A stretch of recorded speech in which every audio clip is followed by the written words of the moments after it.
A single volcanic eruption can erase a summer for years. These catastrophic events are far more than local disasters. They are invisible architects of history, toppling empires and redrawing the map of human civilization. By the end of this journey, you will see the entire sweep of human history through a completely new lens. We will uncover how a volcano in Peru triggered famine in Russia, and how ash from Indonesia inspired a literary masterpiece in Switzerland. What forgotten story lies buried beneath the most fertile soil? A volcano's immediate fury is only the beginning of its story. The true, lasting catastrophe unfolds high above our heads, in the thin veil of the stratosphere. When an eruption is powerful enough to punch through this atmospheric ceiling, it injects millions of tons of sulfur dioxide gas and fine ash particles. These tiny particles do not simply fall back to Earth. Instead, they form a persistent, sun-dimming haze that encircles the entire globe. This is the engine of a volcanic winter, a phenomenon scientists call radiative forcing.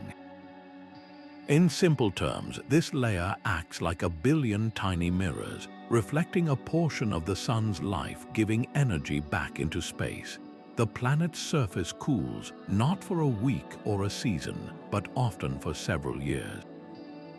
This sudden, unplanned global cooling is what transforms a regional geological event into a worldwide historical pivot. The most vulnerable part of any pre-industrial society was its food supply.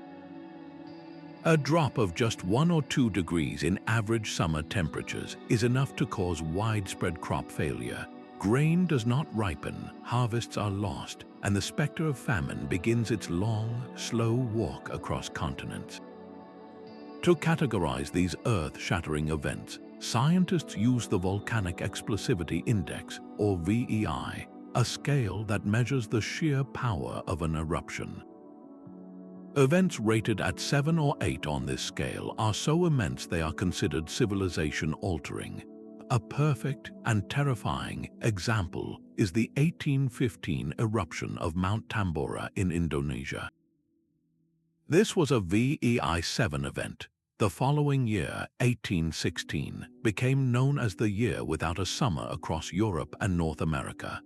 Frosts blackened fields in July, snow fell in June, and communities already weary from conflict faced unprecedented hardship. This single eruption demonstrated the invisible thread that connects a mountain on the other side of the world to the dinner table of a farmer in New England. It proves that the legacy of a catastrophic volcano is written not in lava, but in the disrupted climate patterns that can topple empires. This foundational understanding leads us directly to one of the greatest and most persistent mysteries of the ancient world. The island of Thura was a masterpiece of nature, a vibrant hub of the Minoan civilization. Then, around 1600 BCE, it tore itself apart.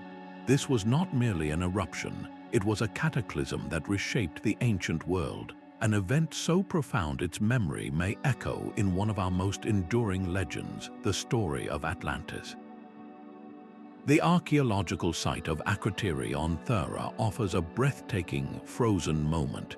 Here, a sophisticated society was entombed not in grim ash, but in a protective layer of pumice. We find multi-story buildings, intricate drainage systems, and vibrant frescoes depicting antelopes and boxers, all preserved in stunning detail. This was no primitive culture, it was a wealthy, advanced maritime power. But the volcano's true devastation reached far beyond its own shores. The collapse of the island's core into the sea would have triggered tsunamis of unimaginable scale. These walls of water would have raced across the Aegean, savaging the northern coast of Crete just 70 miles away. The Minoan fleet, the source of their trade wealth and military power, was almost certainly shattered in its harbors. Their coastal centers and agricultural land were flooded with salt water, crippling the empire's very foundations. In the power vacuum that followed, a new culture began to rise on the Greek mainland, the Mycenaeans. This is the ultimate historical pivot. One civilization falls and another finds its opening.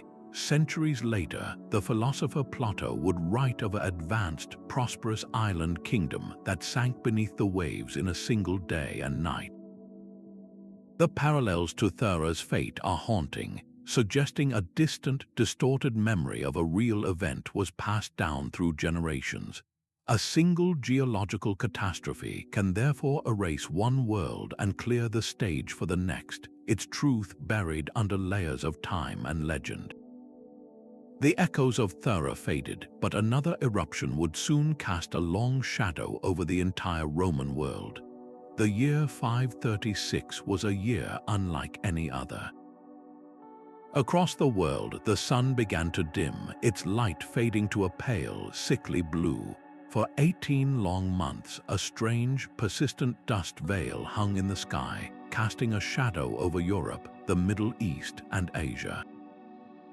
A Byzantine historian named Procopius wrote of a sun that gave no more light than the moon, a perpetual eclipse that brought unending winter. Crops failed and summer frosts became commonplace. Today, the trees themselves tell this story. Their growth rings from that period are shockingly narrow, a silent testament to years when the sun's warmth simply vanished. This was not magic, nor was it a curse. It was the beginning of a global catastrophe with a volcanic heart. Scientists studying ice cores from Greenland and Antarctica have found the definitive fingerprint of this disaster. Tiny, ancient particles of volcanic glass and sulfur, trapped for centuries in the ice, point to not one, but two colossal eruptions around 536. The primary suspect is Huaynaputina in El Salvador, one of the largest eruptions in the last 2,000 years, possibly followed by another major event in Iceland. Together, they filled the stratosphere with a sun-blocking haze, triggering a volcanic winter that crippled civilizations. The immediate suffering from famine was immense, but the volcano's true legacy was only beginning to unfold. A population already weakened by hunger and cold became tragically vulnerable to disease. Just a few years later, in 541, the Justinian plague erupted across the Mediterranean. This pandemic, sweeping through a world under immense stress, led to a staggering loss of life, fundamentally altering the demographic landscape of the era. The combined shock of climate disaster and pandemic proved too much for the mighty Eastern Roman, or Byzantine, Empire to bear. Its economy, already strained by conflict, buckled under the weight of depopulation and agricultural collapse. The empire's power began a long, irreversible decline, an unraveling that many historians see as a key accelerator into a period of profound cultural and economic fragmentation. A volcanic event on the other side of the world had set in motion a chain reaction that helped topple an empire and shape the centuries that followed. It is a stark lesson in global connectivity, a demonstration of how a geological shock can cascade through human society, toppling the most powerful structures. From this global fog of 536, our focus narrows to a single, sun-drenched Italian afternoon and a city whose story was preserved in ash for all time. But the volcanic events that reshape history are not always distant echoes. Sometimes they offer a perfect, heartbreakingly clear photograph of a single moment. On a seemingly ordinary afternoon in 79 AD, the cities of Pompeii and Herculaneum were bustling centers of Roman life. Then Mount Vesuvius awoke. This was not a slow, climate-altering event like the others we have explored. but a ferocious, localized cataclysm whose true gift to history was one of astonishing preservation. The first fall of pumice stone and ash was heavy enough to make roofs collapse, but it was the subsequent pyroclastic surges, waves of superheated gas and rock that raced down the mountain, that instantly transformed the scene. In Herculaneum, these surges were so intensely hot that they carbonized organic materials, including wooden furniture and food. In Pompeii, the slower accumulation of ash created molds of the voids left by decomposed bodies, allowing archaeologists centuries later to pour plaster into these spaces and reveal the final, poignant postures of the city's residents. This was not merely a burial, it was a freezing of time itself. We know the intimate details of this disaster thanks to a remarkable first-hand account. A young man named Pliny the Younger watched the eruption from a safe distance and later described the events in letters. He wrote of a terrifying, mushroom-shaped cloud rising from the mountain, of ash falling like thick snow, and of the pitch-black darkness that descended upon the land. His vivid narrative provides a scientific and human record, making the eruption of Vesuvius one of the first natural disasters we can truly see and feel through the eyes of a witness. The immediate human cost was devastating for the region, but the shockwaves extended far beyond the Bay of Naples. These were prosperous towns, filled with the luxurious villas of the Roman elite and supported by thriving trade. Their sudden and complete destruction represented a significant economic loss, wiping out assets and disrupting commercial networks. In the aftermath, the event forced a profound philosophical and cultural reckoning. How could such a vibrant display of human civilization be so utterly erased by the natural world? This contemplation on the fragility of human endeavors filtered into Roman art and thought, a sobering reminder that even the mightiest empire was subject to the raw power of the earth. The legacy of Pompeii and Herculaneum, therefore, is a profound duality. It is a story of immense loss, but also one of incredible discovery.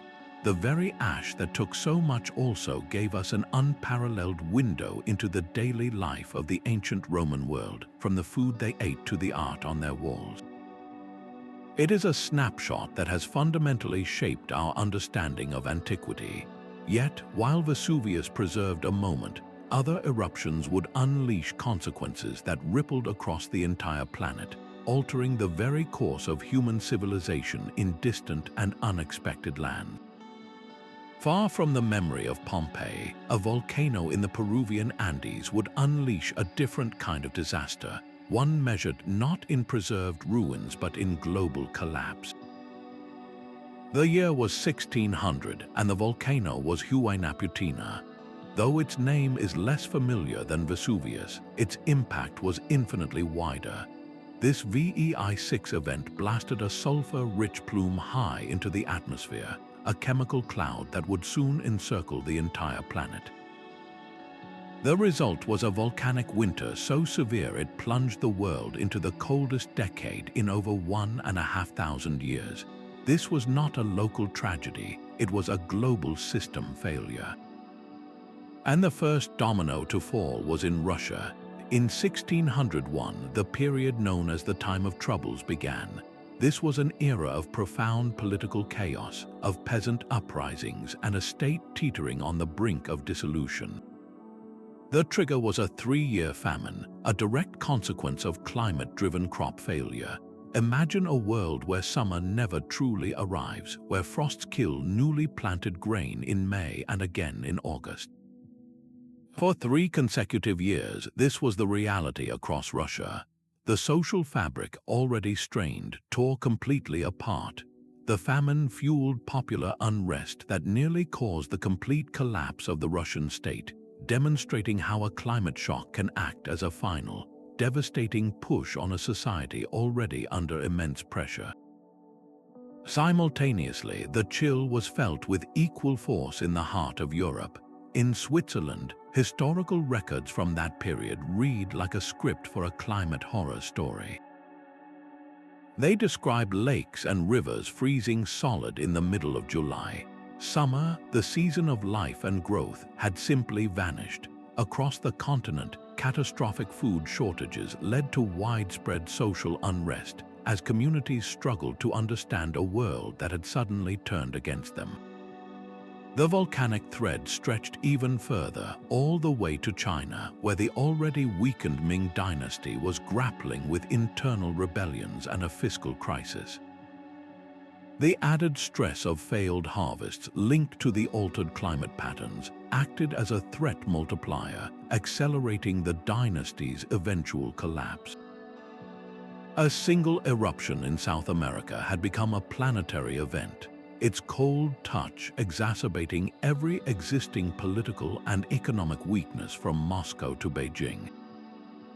Huaynaputina stands as a brutal lesson in Earth's interconnected systems, proving that a volcano does not need to be famous to change the course of history. Yet, as profound as its global winter was, it was merely a prelude to an even greater eruption, one that would strike 2 centuries later and become the benchmark for all volcanic catastrophes. Mount Tambora's roar in 1815 was the loudest in human memory. This was no mere mountain, but a VEI-7 cataclysm that tore itself apart, sending a plume of ash and gas so high it pierced the stratosphere. The immediate devastation in Indonesia was horrific, but its true power was only just beginning its journey around the world. The following year, 1816, became etched into history as the year without a summer. Across Europe and the American Northeast, the weather turned bizarre and brutal. In the middle of July, snow fell in New England. Frosts blackened fields that should have been lush with grain, and an unseasonable chill hung in the air like a shroud. The result was a cascade of crop failures. With the harvest lost, the price of staple foods soared. In Europe, the cost of oats, the primary feed for horses, became exorbitant. This seemingly minor economic detail had a curious and lasting consequence. A German inventor named Karl Dries, perhaps observing the difficulty of maintaining horse travel, set out to create a human-powered alternative. His invention, the running machine, was a direct precursor to the modern bicycle, a clear case of necessity sparking innovation in the face of a climate-driven crisis. The human response to this prolonged hardship was profound. Widespread food shortages led to civil unrest, with riots erupting in countries like Switzerland and Ireland.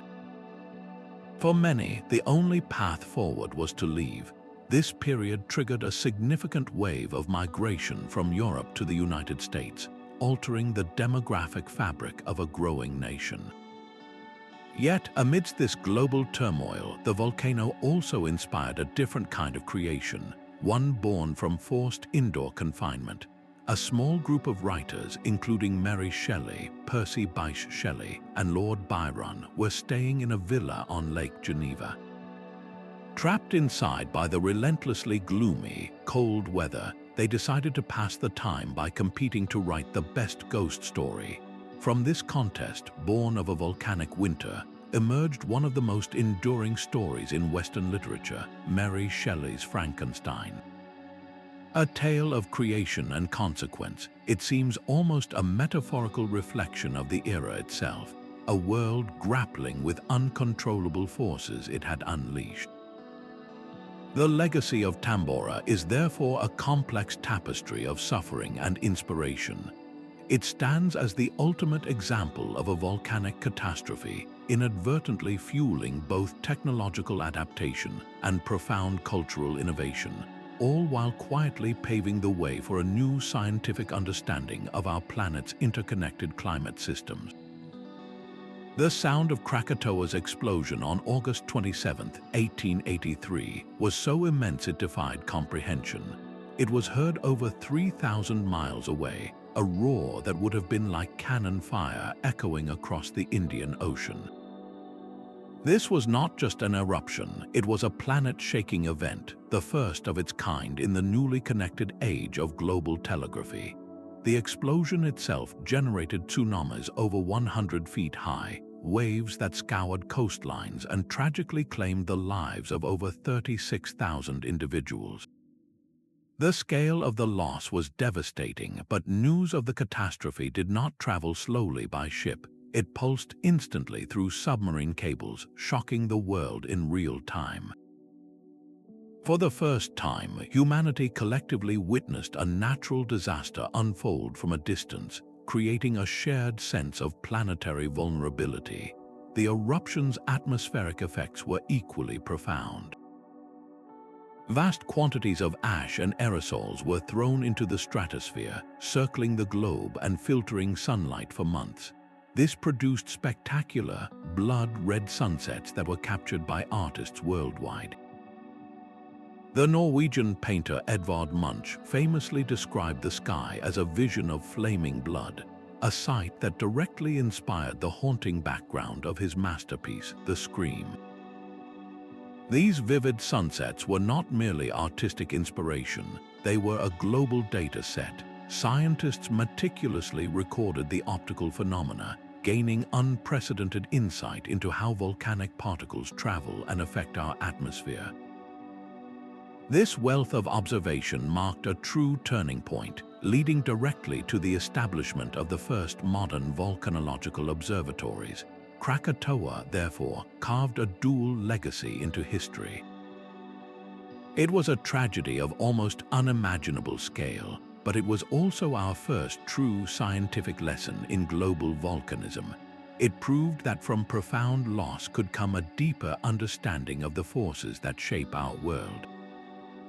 This hard-won knowledge would soon face its greatest test as the 20th century prepared to unleash a volcanic giant whose climatic impact would eclipse them all. Mount Pinatubo's eruption in 1991 stands as a defining moment in our relationship with volcanic forces. For the first time, the full power of modern science was brought to bear not just to observe, but to anticipate a catastrophe. A network of seismometers detected the mountain's deep, restless rumbles, while careful measurements of its swelling slopes provided a clear and urgent warning.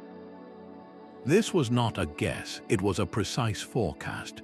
The collaboration between Philippine and American volcanologists led to one of the largest and most successful evacuations in history, moving tens of thousands of people out of the path of certain destruction.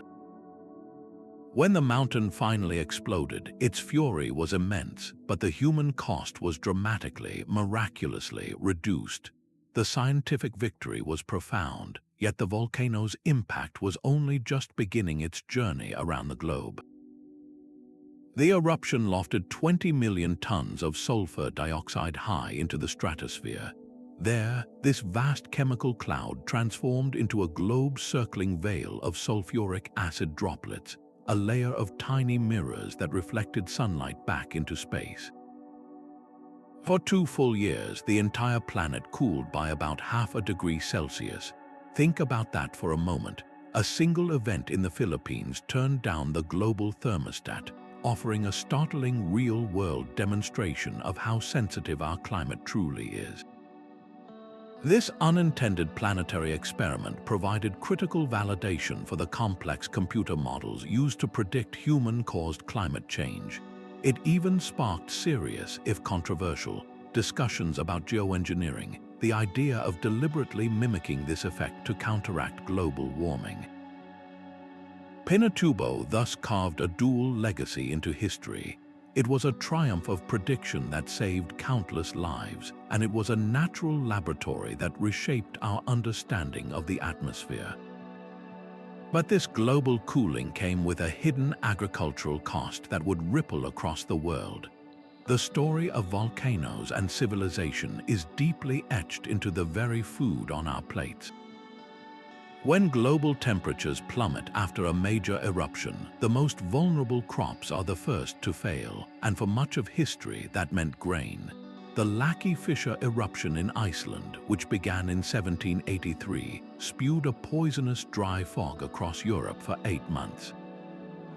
This haze was not merely an oddity, It was a symptom of atmospheric poisoning that led to catastrophic crop failure and widespread livestock loss. The resulting famine placed immense strain on societies already grappling with social inequality.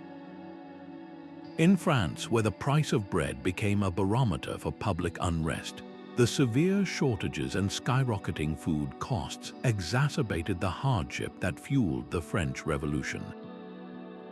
A volcanic event in a remote part of the world had, through this chain of agricultural collapse, helped topple a monarchy. But in the wake of such repeated crises, a profound and lasting dietary shift began to take root. Communities could not rely on fickle grains alone. The potato, a hardy tuber from the New World, emerged as a life-saving alternative. Unlike wheat, which is highly sensitive to summer frosts, potatoes grow underground, protected from sudden chills. Their high caloric yield from small plots of land made them an ideal, resilient food source for a struggling population. This was not a matter of preference, but of survival. The widespread adoption of the potato following volcanic winters fundamentally reshaped European diets for generations, turning a once novel plant into a staple that ensured food security for millions. Yet the story is not one of pure loss. The same strange weather that destroyed grain could, in certain regions and for specific crops, create fleeting moments of agricultural brilliance. Following the eruption of Mount Tambora, the unusually cool, overcast summers in parts of Europe were perfect for wine grapes. The reduced sunlight slowed ripening, concentrating sugars and acids in the fruit, and leading to vintages of legendary complexity and quality. For a fortunate few, the year without a summer produced a celebrated harvest, a paradoxical boom amidst global bust. This dynamic of destruction and adaptation reveals a fundamental truth that volcanic pressures have repeatedly rewritten the menu of human history, eliminating some foods while promoting others in a constant global recalibration of survival. But even as these invisible climatic forces reshaped agriculture, the very ground beneath our feet was being transformed by a more tangible form of volcanic power. The very ground that buries a civilization can become the foundation for the next. This is the great paradox of volcanoes, that their destructive power is matched only by a profound geological creativity. The most immediate and tangible gift they leave behind is the soil itself. The rich, dark earth of the Mediterranean, often called terra rossa, is a direct product of millennia of volcanic activity. This is not ordinary dirt. It is a mineral-rich substrate that holds water perfectly and provides an incredible bounty of nutrients. It was upon this volcanic foundation that ancient Greek and Roman societies cultivated their iconic olive groves and vineyards. These were not just crops, they were the very pillars of their economy and culture, fueling trade across the known world and shaping a culinary legacy that endures to this day. The same process unfolds across the globe. On the slopes of volcanoes in Java and Japan, farmers have practiced intensive rice cultivation for centuries. The nutrient-laden ash and soil, constantly renewed by the mountains above, support some of the highest rural population densities on our planet. Entire civilizations have literally been built upon the fertile ruins of past eruptions. But the creation does not stop with fertile land. Deep beneath the surface, volcanic activity acts as a planetary scale alchemist. It concentrates and brings to the surface incredibly valuable resources, from copper and gold to the rare earth elements that power our modern technology. The entire Bronze Age, a revolution in human capability, was built upon accessible sources of copper and tin, metals often found in regions of past volcanic turmoil. The tools, the weapons, the art of entire eras were forged from the gifts of the volcano. Perhaps the most stunning example of this creative power is the birth of entirely new land. In 1963, a volcanic eruption began off the southern coast of Iceland.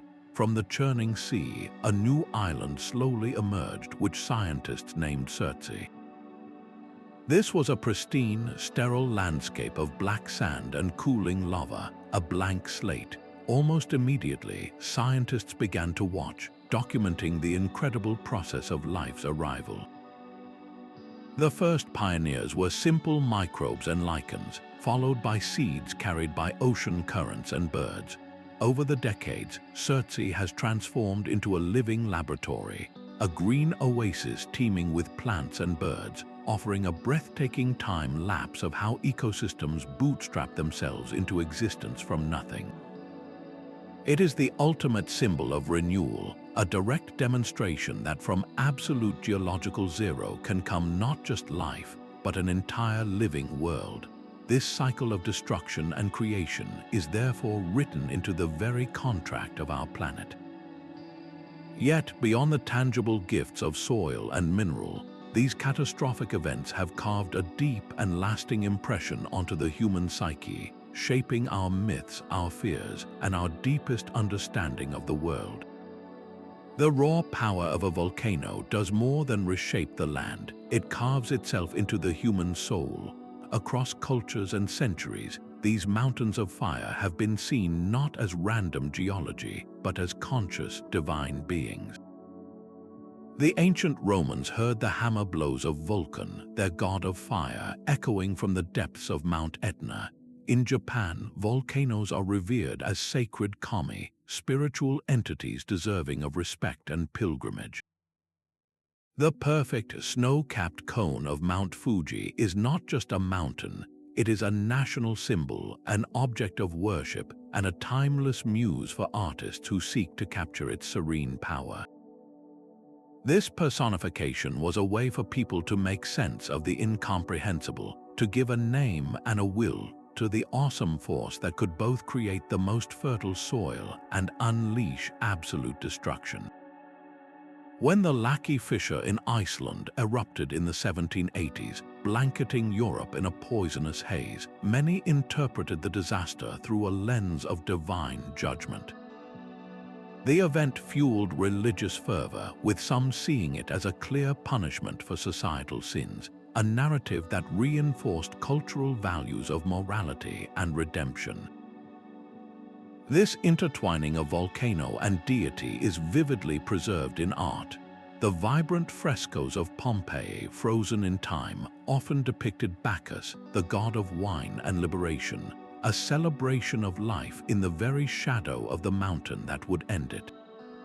Centuries later, the spectacular, fiery sunsets that followed the Tambora eruption are believed to have directly influenced the atmospheric works of the painter J.M.W. Turner, whose skies seem to burn with a transcendent, almost apocalyptic light.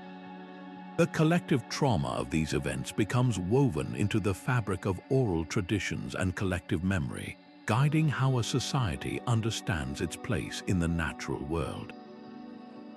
This deep cultural imprint, however, would soon meet its greatest practical test. How do the political systems we build withstand the absolute chaos a volcano can unleash? Throughout history, the ultimate test for any government has been its ability to protect its people from catastrophe. When volcanic eruptions trigger famine and disease, they apply an unbearable pressure to the very foundations of the state. The social contract between the ruler and the ruled begins to fray. If a government cannot ensure food security or public safety, its legitimacy evaporates and the stage is set for profound political change.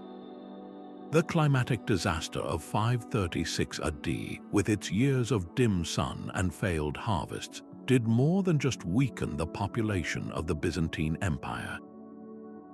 It shattered the economic and administrative machinery that held the empire together.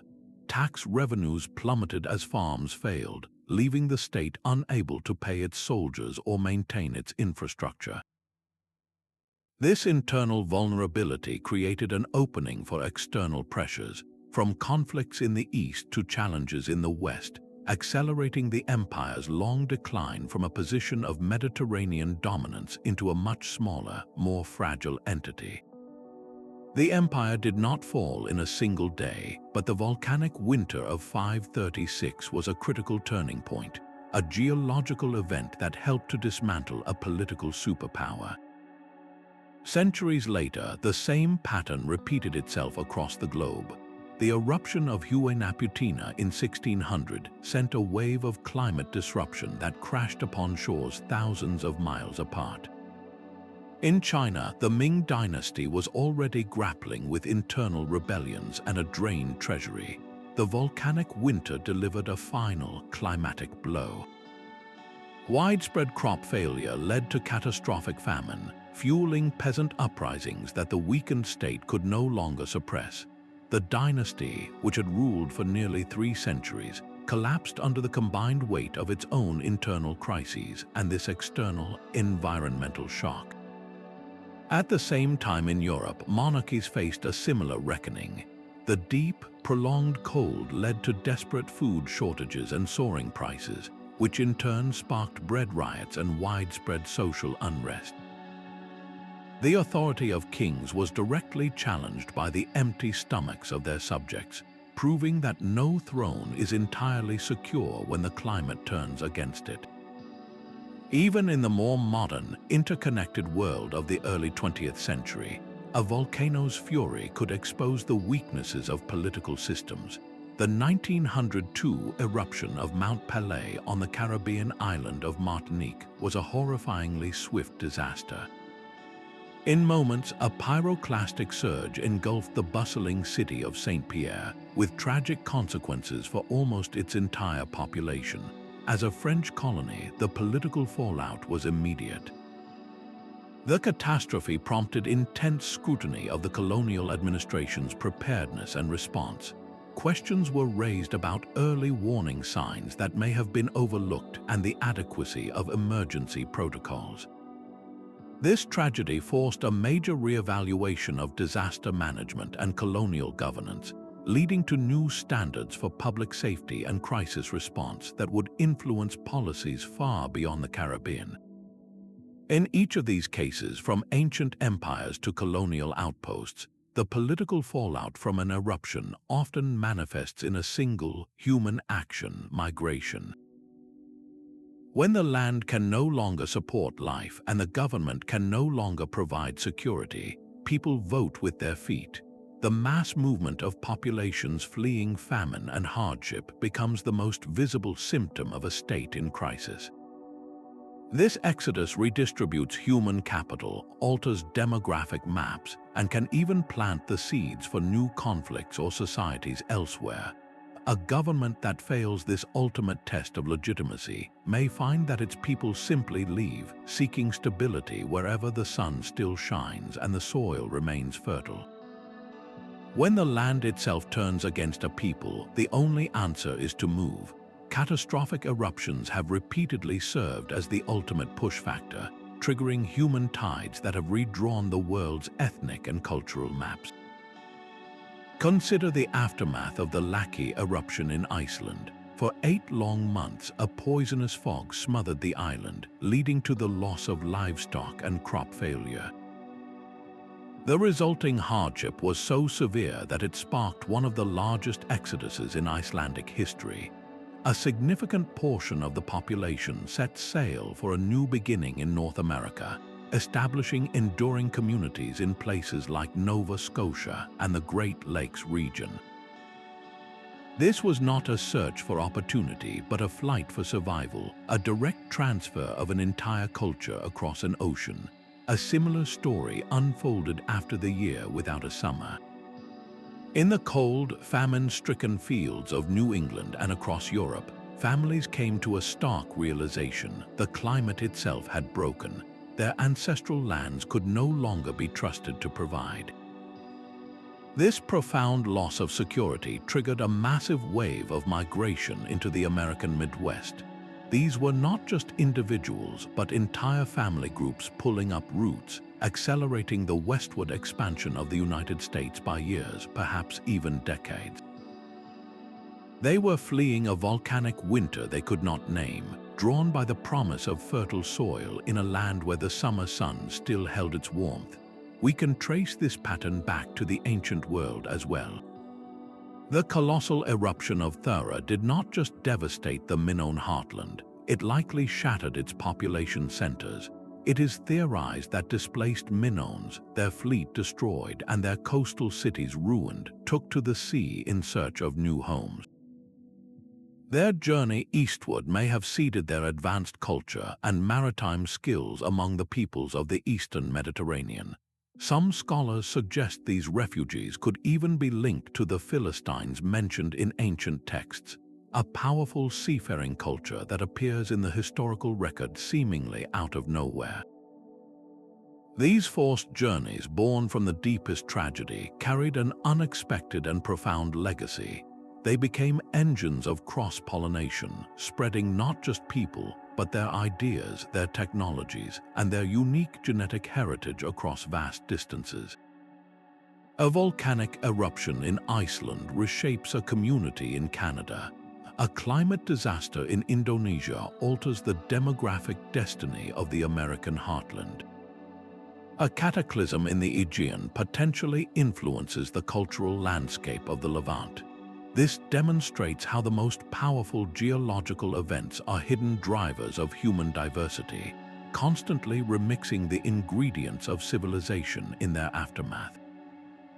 And yet, in a paradox that defines our relationship with these powerful mountains, even as some were forced to flee the devastation, others have always been drawn back to the fertile slopes, leading to a complex and perpetual dance with volcanic risk. This delicate balance between risk and reward defines entire cities. Naples thrives in the shadow of Vesuvius, its streets bustling with life just miles from a slumbering giant. In Japan, the city of Kagoshima lives daily under the gaze of Sakurajima, a volcano that frequently dusts its streets with a gentle reminder of its presence. The choice to live here is not one of ignorance but a profound calculation. The volcanic soil yields such abundant harvests and supports such lush landscapes that generations have decided the bounty is worth the peril. This relationship fosters a unique cultural resilience, a deep-seated understanding that beauty and danger are two sides of the same coin. In Japan, this is crystallized in the concept of mono no aware, a gentle sadness for the impermanence of all things. It is the appreciation of the cherry blossom precisely because its beauty is fleeting, a philosophical framework that accepts the potential for loss as part of life's natural cycle. This is not fear, but a form of wisdom born from coexistence with the Earth's raw power. Today, that ancient wisdom is augmented by a digital nervous system. A vast network of seismometers listens for the mountain's deep grumbles, while sensors sniff for telltale increases in volcanic gases. Satellites orbiting high above measure the subtle swelling of a volcano's flanks, detecting inflation long before the human eye ever could. This technological shield allows millions to live and work in these fertile zones with a level of safety our ancestors could never have imagined. We have learned to translate the mountain's whispers into actionable data, transforming an existential threat into a quantified, manageable risk. This hard-won expertise in risk management, born from the slopes of volcanoes, now informs our global approach to hurricanes, earthquakes, and floods. The strategies for evacuation, public communication, and building resilient infrastructure are all tested and refined in these volcanic crucibles. To truly understand the rhythm of these giants, however, we must learn to read the story written in ice and stone, a science that looks to the past to protect our future. These silent archives of ice and wood hold the memories of our planet's fiery past. Far from any human settlement, in the pristine cold of Greenland and Antarctica, scientists drill deep into ancient glaciers, extracting cylinders of ice that have accumulated over millennia. Each layer is a time capsule, a frozen snapshot of the atmosphere from a single year. Trapped within these layers are microscopic bubbles of air, and, most importantly for our story, minuscule particles of volcanic sulfate. When a volcano erupts powerfully enough to reach the stratosphere, it spreads a unique chemical signature across the entire globe, a signature that eventually falls as a fine, acidic dust upon the polar ice caps. By carefully counting these annual layers, much like reading the rings of a tree, researchers can pinpoint the exact year, and sometimes even the season, of a long-forgotten cataclysm. A sharp spike in sulfate concentration is the undeniable fingerprint of a major eruption. This is how a previously unknown volcanic giant was recently pulled from the shadows of history. A colossal sulfate spike in ice cores from both poles was dated to 1257. For centuries, this event had no name, a ghost in the climatic record. Then, through meticulous fieldwork, volcanologists matched this chemical fingerprint to the source, the Samalas volcano on Lombok Island in Indonesia. The scale of the eruption was staggering, likely one of the largest of the last 10,000 years. Here was a world-altering event, hiding in plain sight within the ice, waiting for science to give it a story. But the ice does not tell the whole story on its own. It finds its partner in the humble tree ring. Each growing season, a tree adds a new ring of wood. In a good year, with ample sun and warmth, that ring is wide. In a year of cold and hardship, perhaps from a volcanic haze blocking the sun, the ring is shockingly narrow. By studying the patterns of these narrow rings in ancient wood, from preserved logs to timbers in historical buildings, dendrochronologists can create a precise chronology of global cold spells. The year 1258 shows up in trees across the northern hemisphere as a period of severely stunted growth, a direct and living witness to the global winter that followed Samalas's fury. This is where the real detective work begins. Scientists then cross-reference this physical evidence, the sulfate spike and the narrow tree rings, with the fragmented human records from that time. Medieval chronicles from Europe and Asia suddenly take on a new, chilling meaning. They speak of a cold, wet summer in 1258, of incessant rains that rotted crops in the field, of a strange, dim sun, and of widespread famine. These are not just tales of hardship, they are the human echo of a geological event that occurred halfway around the world. The ice and the trees provide the undeniable when, and the historical texts give us the heartbreaking so what. This powerful synergy between paleoclimatology and history has revolutionized our understanding. It allows us to replace speculation with data, transforming what was once considered mythic or divine punishment into a traceable, physical chain of cause and effect. We can now connect a specific volcano to a specific year of famine on another continent, weaving a single, data-driven narrative from the threads of ice, wood, and parchment. Yet, to complete this picture, we must turn from these natural archives to the places where people themselves left a mark, to the silent stones and buried cities that hold their own, more intimate testimony. A single layer of volcanic ash is a timestamp of pure catastrophe. When archaeologists carefully brush it away, they reveal more than just ruins. They uncover a world frozen in its final moments. The haunting plaster casts from Pompeii are perhaps the most visceral example. These are not statues, but the voids left by individuals, their final postures preserved when their bodies decomposed within the hardened ash. We see a person huddled with their family, another sheltering in place, creating an intimate and profoundly human connection across 2 millennia. This is the heartbreaking evidence archaeology provides, making the abstract scale of a disaster painfully personal. On the island of Thura, the story is different but equally revealing. At Krakatoa, the absence of human remains suggests a successful evacuation, a testament to human foresight. What was left behind was a thriving town preserved under pumice, a snapshot of a sophisticated society. We can walk through multi-story buildings with intact furniture, admire vibrant frescoes of antelopes and fishermen, and study their intricate pottery.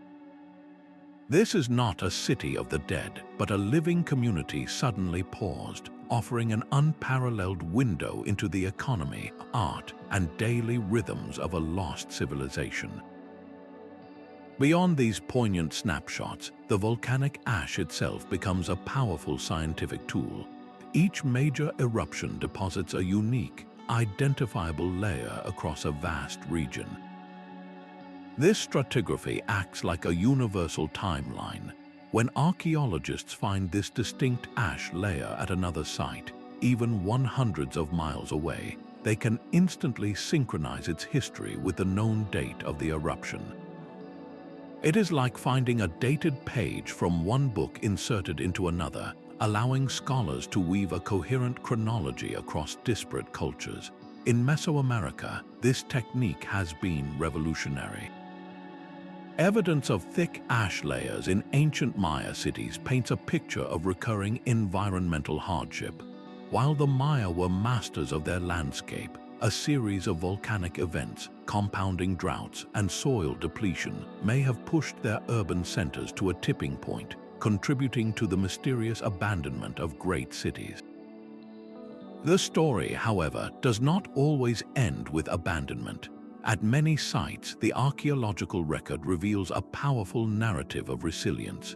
We find evidence of survivors returning to their buried homes, digging down through the ash to salvage what they could, and attempting to rebuild their lives upon the very ground that had betrayed them. This determination to start anew, to plant crops in the newly enriched soil, speaks to the enduring human spirit in the face of unimaginable loss. While archaeology deciphers the stories of past eruptions, a global network of sensitive instruments now keeps a constant watch on the present, listening for the deep, restless stirrings that might signal the next chapter in this ancient relationship between fire and civilization. Our planet's volcanic pulse is now tracked by a global network of sophisticated technology. Modern volcanology keeps watch over approximately 1,500 active volcanoes, using an array of instruments that act as a planetary early warning system. Sensitive seismometers listen for the deep, telltale rumbles of magma forcing its way through underground rock. Networks of GPS stations detect the most subtle swelling of a volcano's flanks, measuring inflation down to the millimeter. From space, satellites scan for thermal hotspots and sniff out increases in dangerous gas emissions like sulfur dioxide.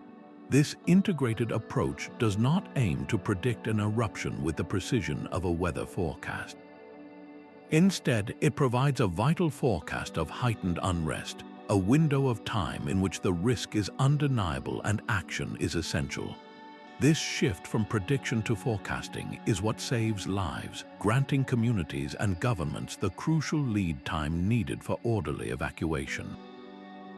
The gold standard for this success remains the 1991 response to Mount Pinatubo, where scientific foresight led to the safe relocation of tens of thousands of people. Yet immense challenges persist, particularly with sleeping giants, volcanoes that have lain dormant for centuries or even millennia.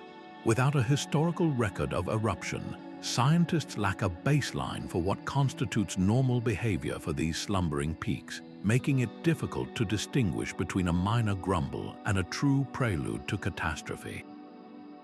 This global threat demands global cooperation. Organizations like the Smithsonian Institution's Global Volcanism Program work tirelessly to create a unified front, sharing critical data and expertise across international borders so that every nation can benefit from the latest understanding.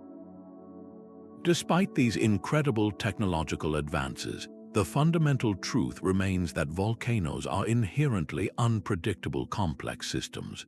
Our best defense, therefore, is a combination of cutting-edge science and old-fashioned preparedness, maintaining a deep and abiding respect for their raw power. This leads to a sobering question for our interconnected modern world.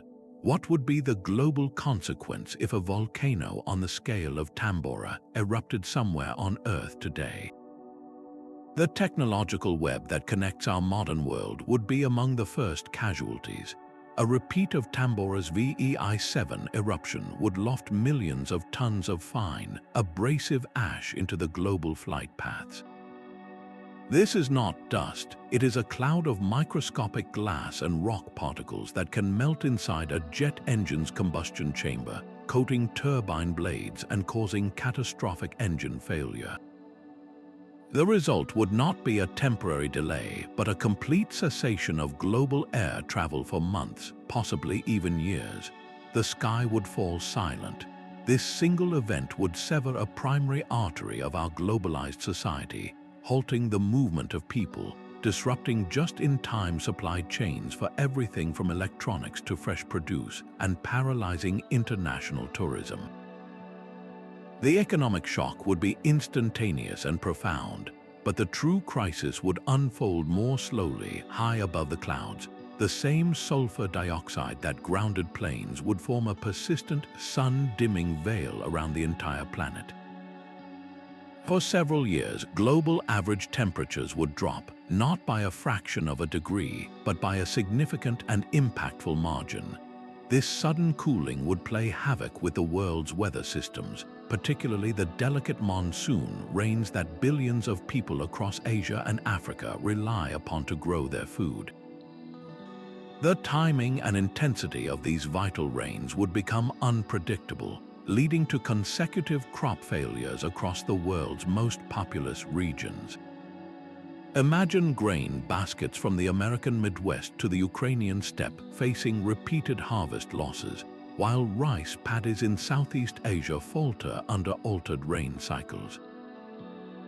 Global food reserves, already strained in many years, would be depleted within a season. The result would be a catastrophic spike in food prices, pushing basic sustenance out of reach for the most vulnerable populations and triggering widespread civil unrest. This agricultural collapse would place unimaginable strain on political systems.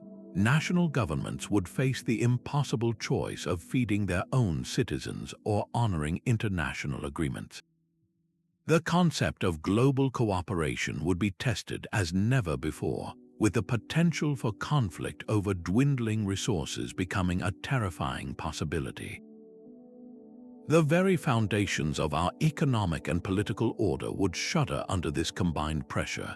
The financial impact of grounded transportation, failed harvests, and soaring energy demand for heating during colder years could trigger a global economic downturn far deeper than any in living memory.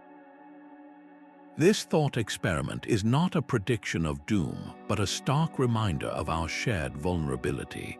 It underscores the critical, urgent need for robust international disaster management plans, strategic global food reserves, and unwavering support for the scientific monitoring that gives us our only warning. Our future security in the face of such a terrestrial threat may ultimately depend on looking beyond our own world, harnessing new technologies and perspectives to safeguard the civilization we have built. The same volcanic forces that have shaped human history are also at work across our solar system. On Mars, the colossal Olympus Mons stands as a silent titan, a shield volcano so vast its base would cover the entire state of Arizona. This is not a volcano that grew and stopped. It is a volcano that grew until its planet could no longer fuel it. Mars lacks the shifting plates of Earth, so instead of a chain of mountains forming over a hotspot, the lava simply piled up in one place for billions of years, creating a permanent monument to the planet's fiery youth. It shows us a world where geology is frozen in time, a stark contrast to our own dynamic planet. Yet for a true spectacle of ongoing fury, we must look to a small moon orbiting Jupiter. Io is a world of constant, violent rebirth. Its surface, a chaotic canvas of yellow, red, and black, is continuously repaved by eruptions driven not by internal heat alone. but by the immense gravitational tug of war between Jupiter and its other moons. This relentless stretching and squeezing heats Io's interior, making it the most volcanically active body we have ever seen. It is a natural laboratory of extreme volcanism, allowing scientists to test models of how magma behaves under conditions far beyond anything on Earth. By comparing the frozen history of Mars with the hyperactive present of Io, researchers can piece together a universal understanding of how planets cool, how their crusts form, and how their atmospheres evolve. This cosmic perspective reveals that the volcanic outgassing that likely gave Earth its first atmosphere and oceans is not a unique event, but a common phase in a planet's life. The water we drink and the air we breathe may have their ultimate origins in these primordial planetary eruptions. Seeing our own world as just one example of a volcanic planet places our entire story within a grander narrative of cosmic creation and change. It compels us to ask not just how volcanoes have shaped our civilization, but why we are here on a world that possesses just the right kind of fire to nurture life. A volcanic eruption presents us with a force that defies human scale, an event so vast it can shatter our deepest assumptions of control. This confrontation evokes the sublime, a powerful mix of terror and awe in the face of nature's overwhelming majesty. For centuries, this experience has served as a humbling reminder that we are not the masters of this planet, but participants in a system far greater than ourselves. The art and stories born from these events, like Mary Shelley's Frankenstein during the gloomy Tambora summer, are not mere escapism. They are profound explorations of our own fragility, meditations on creation and destruction, and a desperate search for meaning when the world seems to descend into chaos. In our modern, connected world, this psychological impact has transformed. We now witness cataclysms from thousands of miles away through screens that bring the raw power of the planet into our daily lives. This distant witnessing can stir a deep, poignant sense of loss, a form of ecological grief for a changing world, even for those whose homes are not directly in the path of the lava or ash. This shared collective distress is not a sign of weakness, but a testament to our growing awareness of global interconnectedness. It can become a powerful catalyst, shifting our perspective and fostering a deeper, more urgent appreciation for the delicate balance that sustains us all. To live with the knowledge of such immense power is to cultivate a necessary humility. It is a quiet acknowledgement of our vulnerability that, paradoxically, can inspire a profound sense of stewardship and a renewed responsibility for our shared, fragile home. This reflection on our place within nature's grand system forces us to look ahead, to consider the sleeping giants whose future awakenings could once again test the very fabric of our civilization. Yet the volcanic giants we have encountered so far are dwarfed by a far greater threat, a class of geological phenomenon so immense it exists in a category of its own. These are the supervolcanoes, events rated at 8 on the Volcanic Explosivity Index. To grasp their scale, consider that a VI8 eruption must eject at least 1,000 cubic kilometers of material. That is not a mountain exploding, it is a substantial portion of the Earth's crust being hurled into the sky. The consequences would be planetary, reshaping the global climate not for a few years, but potentially for decades. Across the globe, several sites bear the scars of these prehistoric cataclysms. The serene beauty of Yellowstone in the United States, the serene landscape surrounding Lake Toba in Indonesia, and the geothermal wonders of Taupo in New Zealand all sit atop the restless magma chambers of past super-eruptions. These are not conventional mountains, but vast calderas, colossal depressions marking where the land collapsed after the magma chamber below catastrophically emptied. The eruption of Toba, roughly 74,000 years ago, stands as one of the most significant events in our species' deep history. The ensuing volcanic winter was so profound and prolonged that some scientists theorize it pushed humanity to the brink of extinction. The idea is that the global human population may have plummeted to just a few thousand breeding pairs, creating a genetic bottleneck whose signature can still be detected in our DNA today. It is important to note that this genetic bottleneck theory remains a subject of active and vigorous debate within the scientific community, with other researchers proposing different interpretations of the genetic and archaeological evidence. Regardless of the specific demographic impact, the scale of the event is undeniable. A future super-eruption would represent an existential risk, an event with impacts far exceeding any historical catastrophe. The initial blast would devastate an area the size of a continent, but the true, enduring danger would be the trillions of tons of ash and sulfate aerosols injected into the stratosphere, creating a global twilight that would cripple photosynthesis for a generation. Global agriculture would face collapse, leading to a drastic reduction in the Earth's ability to support human life.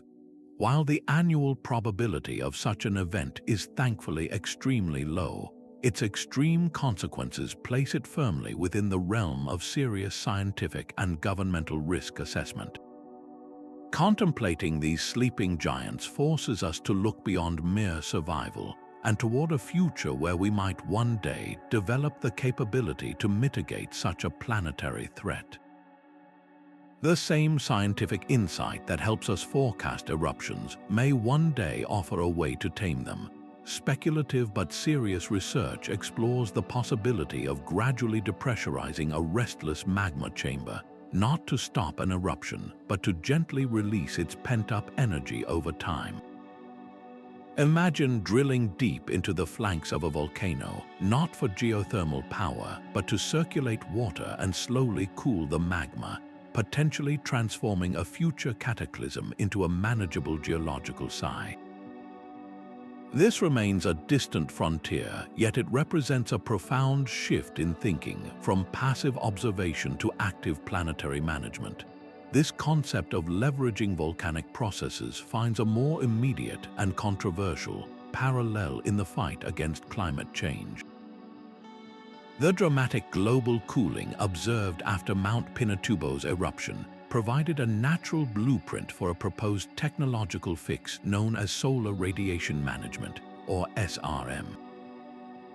The idea is audacious: to intentionally inject reflective particles into the stratosphere, creating an artificial sunshade to counteract the heat trapped by greenhouse gases.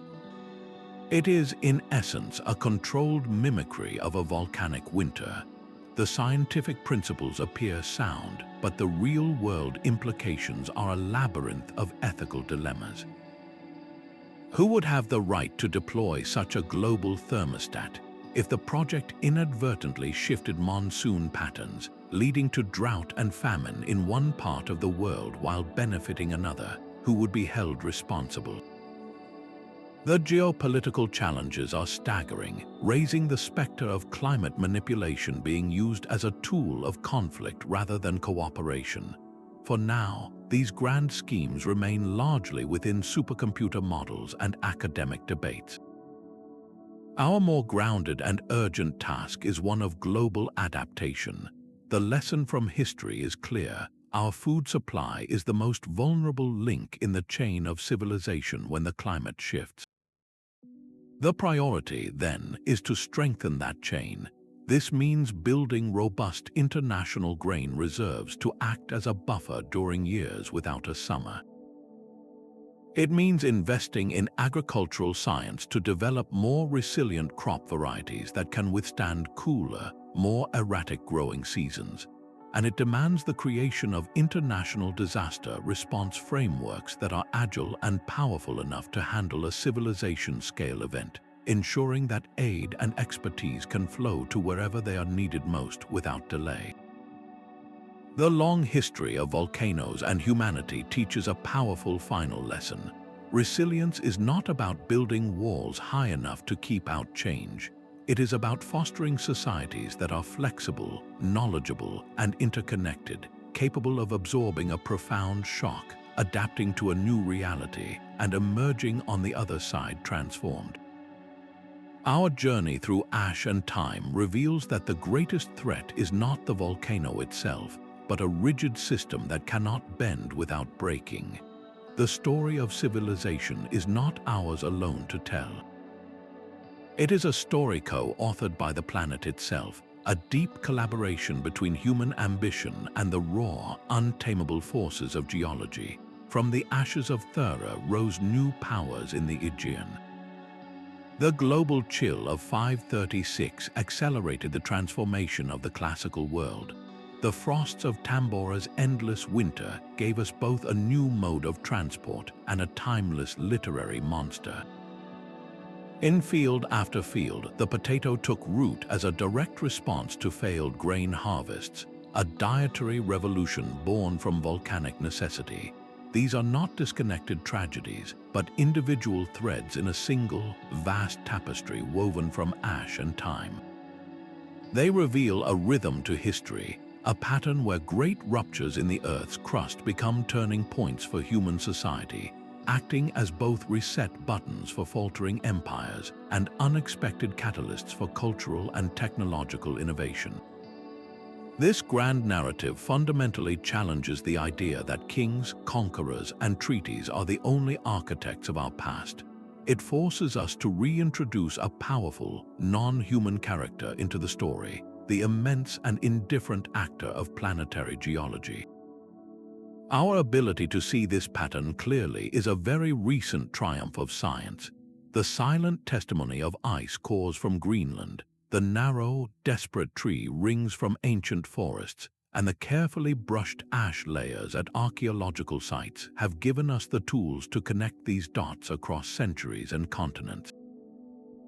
We can now trace a chemical signature in the polar ice directly to a year of famine recorded in a medieval chronicle.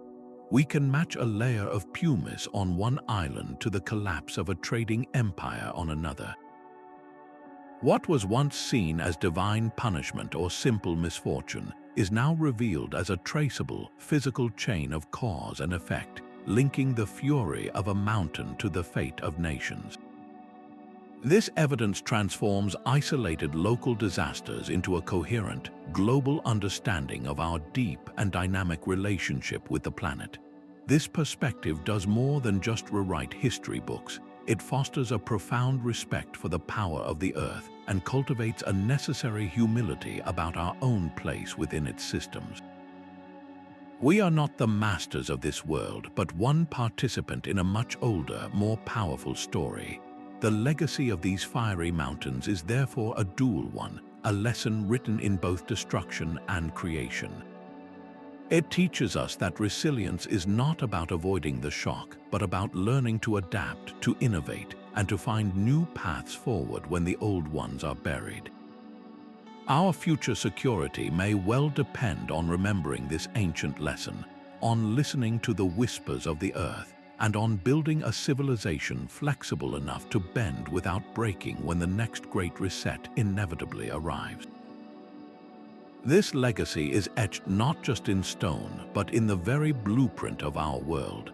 These catastrophic events are brutal reminders of nature's absolute power, yet they have also served as unexpected engines of change, innovation, and renewal. Our journey has revealed a story of profound interdependence, a complex dance between a dynamic planet and a resilient species. From the fall of empires to the birth of new technologies, from the pages of literature to the crops in our fields, the invisible hand of volcanism has guided the course of human history. This exploration is more than a look back, it is a vital call to action.